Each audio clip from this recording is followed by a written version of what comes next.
Bonjour et bienvenue à tous. Aujourd'hui je fais cette vidéo parce que j'ai constaté une erreur typique qui revient assez fréquemment et plus particulièrement cette semaine, donc c'est pour ça que j'en profite pour faire cette vidéo. Cette erreur, elle est fatale, elle démontre vraiment que vous ne maîtrisez pas le français et que vous ne maîtrisez pas la structure de la phrase française. Il s'agit de savoir où commence la phrase et où elle s'arrête. Je suis Laurent, je vous aide à vous préparer pour le DALF C1 et le DALF C2. Si vous souhaitez en savoir plus sur mon accompagnement personnalisé, je vous invite à vous rendre sur le site www.luquet.com, vous avez la petite musique, et vous pouvez me contacter directement. En français, on a besoin de faire des phrases concrètes. Si à l'oral, je peux me permettre de faire des phrases qui s'enchaînent, vous ne voyez pas où ça commence ni où ça termine, on est obligé d'avoir des règles strictes de structure de la phrase. D'abord, pour vous rappeler, une phrase, ça commence par une majuscule et ça termine par un point. L'espace se met après le point et pas avant. Donc si vous n'avez pas une phrase qui commence par une majuscule et qui termine par un point, ce n'est pas une phrase, donc faites bien attention à ça. L'erreur que je vois le plus fréquemment, c'est le fait que vous allez imaginer vos phrases dans votre tête, vous allez parler en français dans votre tête et vous allez écrire ce que vous auriez dit à l'oral. Ce n'est pas une mauvaise démarche parce que ça permet de ne pas réfléchir dans sa langue et on pense directement en français. Mais il ne faut pas oublier que le français oral n'est pas du tout la même chose que le français écrit et on a besoin à l'écrit de faire des séparations, de donner du rythme à ce qu'on dit pour qu'on puisse lire plus facilement. Et ce rythme, il est donné par les paragraphes, mais il est également donné par les phrases qui composent les paragraphes. La première chose que vous devez savoir, c'est que les phrases n'ont normalement qu'un sujet et qu'un verbe. Si vous avez plus d'un sujet et plus d'un verbe dans une phrase, c'est que votre phrase est fausse. Disant cela, je cache quand même une information, c'est que vous pouvez relier plusieurs phrases dans une seule et même phrase. Et je vais vous donner 4 techniques principales pour vous permettre de relier au minimum 2 phrases ensemble, voire peut-être 3 si vous êtes un peu plus habile, mais déjà 2 phrases ensemble. Il est bien évident que dans chacune de ces phrases, il n'y aura qu'un seul sujet et qu'un seul verbe. Attention. Première technique pour lier 2 phrases ensemble, c'est d'utiliser une conjonction de coordination. Alors ce terme, c'est un terme de grammaire, il fait peur et moi je vous donne le cadenas. Le cadenas, on le voit, c'est pour lier 2 choses et c'est 2 choses qui ont vraiment la même valeur. Avec un cadenas, vous pouvez lier 2 phrases ensemble. Vous pouvez lier également au sein d'une même phrase 2 sujets. Je vous donne un exemple. Paul regarde la télé. Je peux utiliser le cadenas pour doubler le sujet en disant Paul et Julien regardent la télé. Vous voyez ici, j'ai une seule phrase, mais le sujet a été doublé grâce au cadenas. Alors, je vais pouvoir lier 2 phrases de la même manière. Paul regarde la télé et Julien mange une pomme. Vous voyez, j'ai 2 phrases qui sont minimales avec un sujet et un verbe à chaque fois, et je les relie grâce à la conjonction de coordination.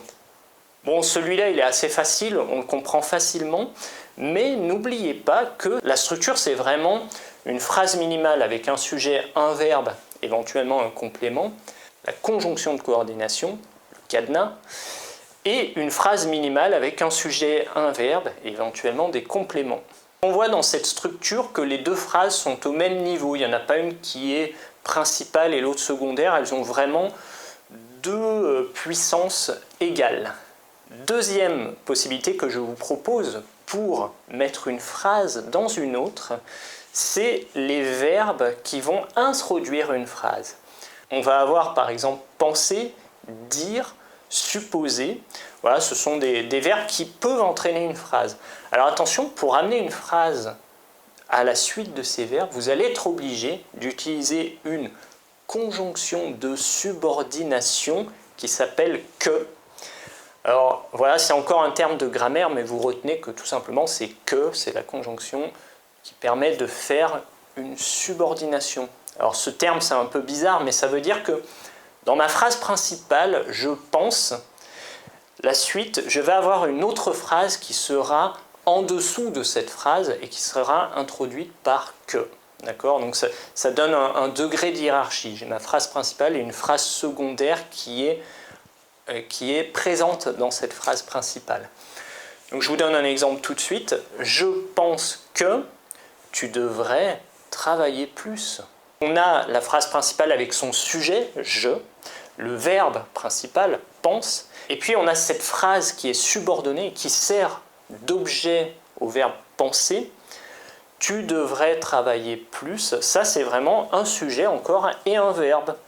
Alors on le voit au passage, tu devrais travailler, c'est deux verbes, mais en fait c'est qu'un seul groupe verbal, donc on le considère comme un verbe pour la phrase.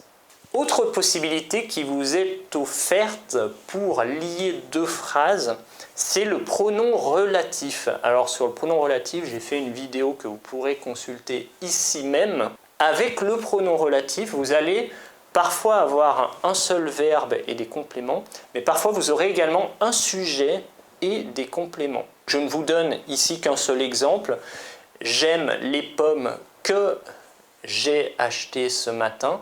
Vous voyez que j'ai acheté, c'est un sujet et un verbe.